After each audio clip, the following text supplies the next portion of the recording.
11 जुलाई 2022 को पीएम मोदी देश की नई संसद भवन के छत पर भारत के राष्ट्रीय प्रतीक अशोक स्तंभ के एक भारी भरकम स्ट्रक्चर को इनॉग्रेट करते हैं।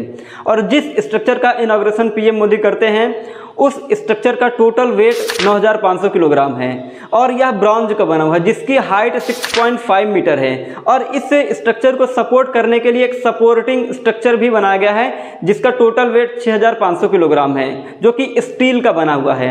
और इस स्ट्रक्चर को तैयार करने के लिए लगभग 100 कारीगरों ने मिल करके लगभग 6 महीने तक लगातार काम किया, तब ये जाकर तैयार हुआ है। और इस स्ट्रक्चर को तैयार करने वाले मुख्य कारीगर हैं सुनील देवड़े। आज के इस वीडियो में हम जानेंगे कि हमारे भारत के राष्ट्रीय प्रतीक अशोक स्तंभ का इतिहास क्या है और भारत के राष्ट्रीय प्रतीक के रूप में अशोक स्तंभ को ही क्यों चुना गया है।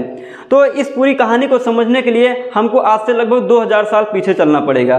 बात है 273 ईसा पूर्व की, जब भारत में मौर्य एम्पायर के तीसरे सम्राट अशोक का शासन हुआ करता था।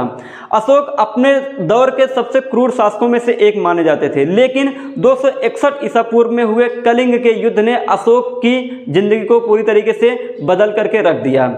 अब इस युद्ध में, कलिंग के युद्ध में इतने सारे लोग जाते थे, लेकिन 261 ईसा पूर्व में हुए कलिंग के युद्ध ने अशोक की जिंदगी को पूरी तरीके से बदल करके रख दिया।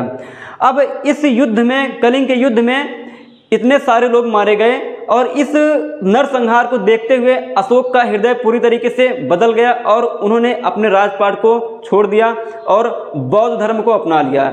और इसी टाइम बौद्ध धर्म को अपनाने के बाद ये बौद्ध धर्म के प्रचार प्रसार में पूरी तरीके से लग गए। तो बौद्ध धर्म के प्रचार प्रसार के तहत ही बौद्ध धर्म के प्रतीकों के रूप में सम्राट अशोक ने पूरे देश भर में गर्जना करते हुए 4 सिंहों वाली आकृति को लगवाया पूरे देश भर में।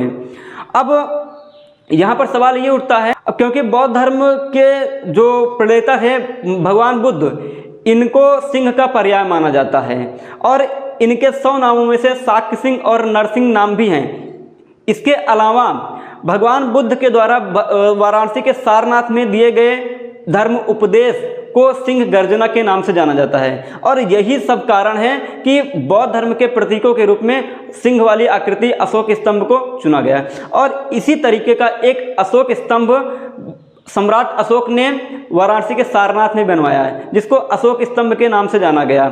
और यहीं से हमारे भारत का राष्ट्रीय प्रतीक अशोक स्तंभ लिया गया है जो कि 26 जनवरी 1950 को भारत का संवैधानिक रूप से भारत के राष्ट्रीय चिन्ह के रूप में इसको एक्सेप्ट किया गया। तो वैसे अशोक स्तंभ में 4 शेरों के अलावा घोड़े, हाथी और बैल की भी आकृति बनी हुई है और बीच बीच में इनके अशोक चक्र भी बना हुआ है। वैसे तो अशोक स्तंभ में 4 शेर हैं, लेकिन एक साथ एक एंगल से देखने पर एक साथ 3 शेर ही दिखाई देते हैं। अब इसका कारण है कि इसकी गोल आकृति।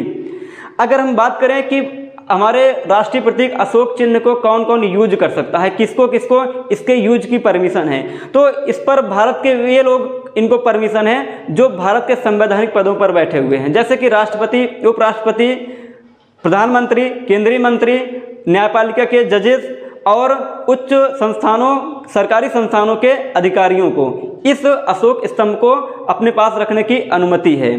तो आई होप आपको ये पूरा वीडियो काफ़ी इन्फॉर्मेटिव लगा होगा। मिलते हैं हम नेक्स्ट वीडियो में। जय हिंद।